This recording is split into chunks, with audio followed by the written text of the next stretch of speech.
les amis, alors je suis tout à fait ravie de vous retrouver sur ma chaîne Chris Sinclair Show. J'espère que tout va bien aujourd'hui pour vous en ce fabuleux lundi où nous allons parler des secoués de la cafetière. Et pourquoi j'ai décidé de vous faire les secoués de la cafetière? Parce qu'en première noce, on va le dire comme ça, j'avais décidé de vous faire un cours, si vous voulez, sur le lâcher-prise, voyez-vous. Et quoi de mieux qu'une bonne anecdote pour vous faire comprendre le lâcher-prise? Bien sûr, vous connaissez mon côté un petit peu olé olé. Vous savez que j'ai eu une belle vie bien dissolue où je ne voulais pas me marier, où j'ai eu une très belle vie à l'étranger avec de si beaux spécimens. On va le dire comme ça.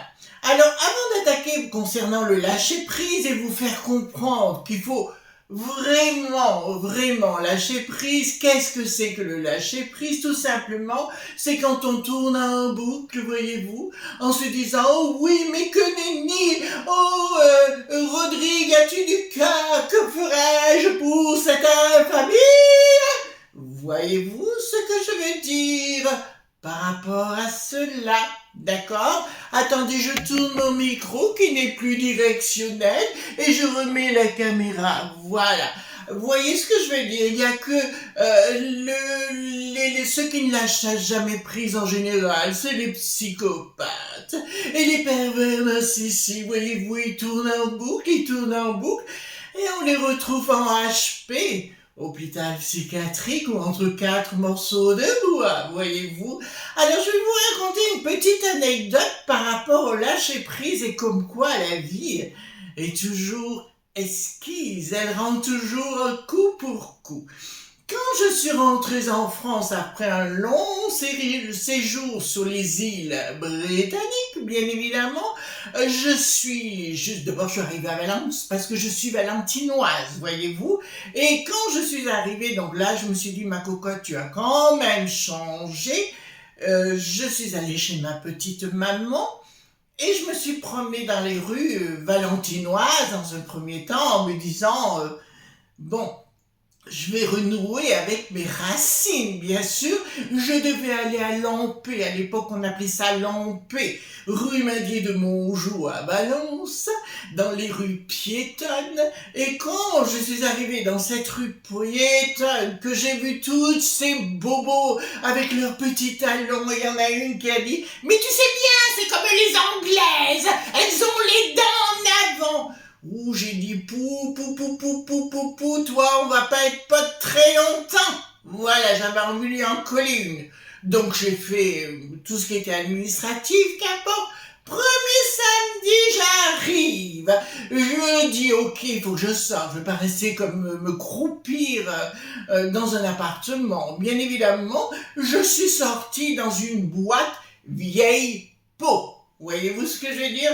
Vieille peau, punaise, elles avaient des tronches, mais des tronches, je vous explique même pas. Le maquillage surfait, les petits talons, voyez-vous, et on aurait dit qu'elles étaient là à reliquer. Voyez-vous, le premier, comment dirais-je, petit croque-monsieur qui passerait. Alors moi, avec mon côté très britannique, où je suis alors, très olé, très simple, dans ma tête, tout simplement, j'avais un côté sportswear, moi, tout simple, jean, basket, voilà. Enfin, je dénotais parmi le tas de vieilles truffes. J'ai rencontré un petit croque-monsieur, ça a duré quelques temps, c'était le bonheur absolu, puis au bout d'un an, enfin, au cours de cette année-là, j'ai rencontré de ses potes, et puis notamment 2 vieilles cruches. Une qui s'appelait Marie-Hélène, qui est dans un petit village à côté de Valence, bien évidemment. Et cette petite Marie-Hélène avait quelque chose, elle mesurait 1m80. Très bien, très mince de surcroît, mais elle avait une chevelure endiablée, toute bouclée, des cheveux très longs, enfin, magnifique. Mais niveau le QI n'était pas là, ça je vous rassure tout de suite. Et une petite Micheline, ou Michel, enfin qu'importe, on l'appelait la Miche, voyez-vous, elle mesurait 1,10 m, voyez-vous, on aurait dit un cloporte. Enfin, moi, je l'avais appelé le ballon de rugby parce qu'elle elle ressemblait plus à un ballon de rugby, en fait, et puis elle parlait plus vite que son ombre. Donc, là, Marie-Hélène, que j'avais surnommée le Grizzly, parce que lors d'un apéro, j'avais parlé de Grizzly. C'est quoi un Grizzly? Alors, je lui ai dit, un Grizzly, c'est un corbeau. Mais la pauvre, elle a cru. Mais elle a cru, la potiche. Mais je vous jure que c'est vrai. Donc, à la suite de ça, la miche, la miche, 1,10 m au garrot, elle fréquentait parce qu'elle vivait dans un lotissement avec beaucoup de petites maisons, et il y avait juste à côté Jean-Philippe, ou Jean-Phi, d'accord? Alors lui, il couchait avec tout ce qui bougeait, enfin, qu'importe sur le sujet. Et puis elle dit, oh Jean-Phi, c'est vrai qu'il se l'enfilait, voyez-vous ce que je veux dire, mais enfin, on va pas aller rentrer dans les détails. Et Jean-Phi, ça me faisait rigoler tout le temps. Et ces deux pauvresses, là, le grizzly et le rugby, ont tout fait pour me faire séparer de mon compagnon de l'époque. Remarquez, ils ont bien fait parce que finalement, j'ai fait autre chose, comme quoi la vie, une porte se ferme, une autre s'ouvre. Et donc, à la suite de ça, donc j'ai dit, bah écoute, c'est pas grave, la vie continue. Et malheureusement pour elle, donc j'ai pris mon appartement juste après. Je suis habité à Guiron-Grange, qui se trouve de l'autre côté du pont, si vous venez à Valence, bien évidemment, endroit très style. Alors j'avais mon petit appart et je suis tombée sur Jean-Phi. Et oui, quelle horreur, quelle horreur. Très bel homme, hein. On aurait dit vraiment une statue grecque, le mec, hein. Waouh, super bien. Il fallait pas lui demander d'ouvrir la bouche, mais voilà, je vais dire le niveau intellect pas très haut placé, mais voilà, donc évidemment, vous imaginez la suite. Je me suis tapé le Jean-Phi, d'accord? J'ai dit, toi, au moins je t'aurais. Mais la chute finale, vous allez la voir et comprendre tout cela. Un jour, sa maman est dans sa maison parce qu'il vivait chez maman. Il me ressent parce qu'il m'a dit, maman est pas là, tu viens à la maison, on a passé une super après-midi, je vais pas rentrer dans les détails. Oui, ben c'était topissime, hein. Il y a des gens ou, en fait, des hommes avec qui on n'est pas bien, mais là, topissime. Et, d'un seul coup, il entend du bruit devant la maison, et puis il me dit, il va voir, il revient, il me dit, oh, c'est la méchante! Je dis, oh, l'aubaine. Et elle avait une batte de baseball. Elle savait qu'il avait quelqu'un d'autre, mais elle ne savait pas que c'était moi. J'ai pris le drap, je me suis moulée dans le drap, je suis sortie comme une déesse, voyez-vous. Et elle m'a vu, ça a été le choc. Et ma voiture était garée devant la maison, elle a pris sa batte de baseball et elle a cassé un de mes phares, si vous voulez, mais elle était tellement choquée j'ai dit à Jean-Phi, j'ai dit, écoute, j'appelle la police, elle a eu peur, elle est partie en HP. Hôpital psychiatrique, bien évidemment. La vengeance était acquise. Voyez-vous, le lâcher-prise, quand vous lâchez prise, il y a tout qui revient en boomerang et vous pouvez rendre vos comptes. Ne jamais répondre à l'adversité, c'est la meilleure des choses. Et il y a toujours un moment, vous verrez les amis, que c'est quand on vraiment lâche prise qu'à partir de ce moment-là, l'effet boomerang arrive. D'accord? L'au-delà est toujours bien fait. D'accord? Voilà. Donc j'avais préparé mes notes pour le lâcher prise, voyez. Il faut que vous preniez conscience que vous êtes des personnes, hommes ou femmes, merveilleux. Vous comprenez? Vous êtes des gens exceptionnels et ceux qui vous disent le contraire, vous vous en fichez. D'accord? Le but, c'est de ne pas vous laisser déstabiliser, tout simplement. Je dirais, il faut plus regarder la problématique en face, qu'elle soit transparente à vos yeux. D'accord? Si vous n'y arrivez pas, alors ça peut arriver dans la vie, mais il faut être lucide, il faut regarder les choses en face. Alors il faut rencontrer un psychothérapeute, un professionnel de cela. D'accord? Donc il ne faut jamais vous affoler dans la vie. Il faut toujours discerner les choses. Personne n'appartient à personne. Votre mec vous a plaqué, votre meuf vous a plaqué, eh ben tant mieux, je dirais. La porte s'ouvre pour quelque chose de plus merveilleux. Je suis désolée, les amis, mais on ne mange pas le même bœuf bourguignon toute sa vie. Mon Dieu, quelle horreur, quelle horreur. Faites comme moi, c'était top. Parce qu'aujourd'hui, vous savez, quand je suis rentrée en France, que j'ai vu toutes les nanas, une cousine notamment, qui m'a dit, Chris, tu sais pas ce que tu as connu, tu as pas connu, si j'ai connu, mais elle n'a pas connu avec deux gosses qui l'ont kikiné. Elle m'a dit, petits enfants, petits soucis, grands enfants, grands soucis. Eh ben moi, j'en ai pas des soucis et tout va bien. Voilà, j'ai mon chien qui par moments me mène la vie dure. Enfin voilà, vous comprenez, vous perdez votre boulot, c'est pas grave, il y en a un autre qui s'ouvre, d'accord? Mais faites-vous confiance, la vie elle est belle, non d'une pipe.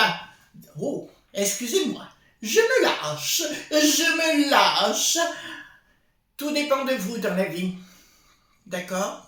Tout dépend de vous et de personne d'autre. Vous devez explorer tous les scénarios possibles. Si vous n'y arrivez pas à vous en sortir, d'accord? Allez-y, parce que oui, j'avais une cousine. Oh, il faudra que je vous parle de cette cousine, la tabose. La tabose, elle hurlait tout le temps.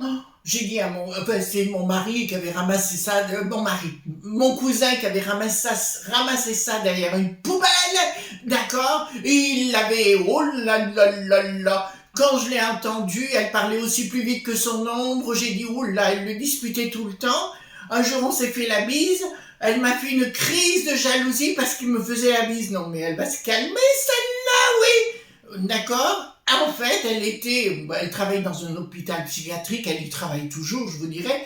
Mais celle-là, on en reparlera parce que la frappadingue, elle est bien là. Voilà. C'est là, entend la vidéo. Tant mieux, ma chérie. J'ai quelques paires de claques à te transmettre. Tu as peut-être oublié, moi pas. Alors, vous devez examiner les choses telles qu'elles sont et pas comme vous voudriez qu'elles soient, mais vous envisagez les choses aussi pour justement aller jusqu'au bout du bout, comme si c'était la pire des choses qui puissent vous arriver, voyez-vous. Ils me trompent, parce que bien souvent les gens affabulent, ils s'imaginent des choses. Ben, voilà, vous allez dans votre moment de névrose, d'accord, on va le dire comme ça, et après vous prenez du recul par rapport à la situation. Parce que si vous voulez, on a besoin de sortir ces énergies-là. Vous voyez, on a besoin de les amplifier. Mais évitez de les amplifier devant votre au travail ou avec votre conjoint ou qui vous voulez, d'accord?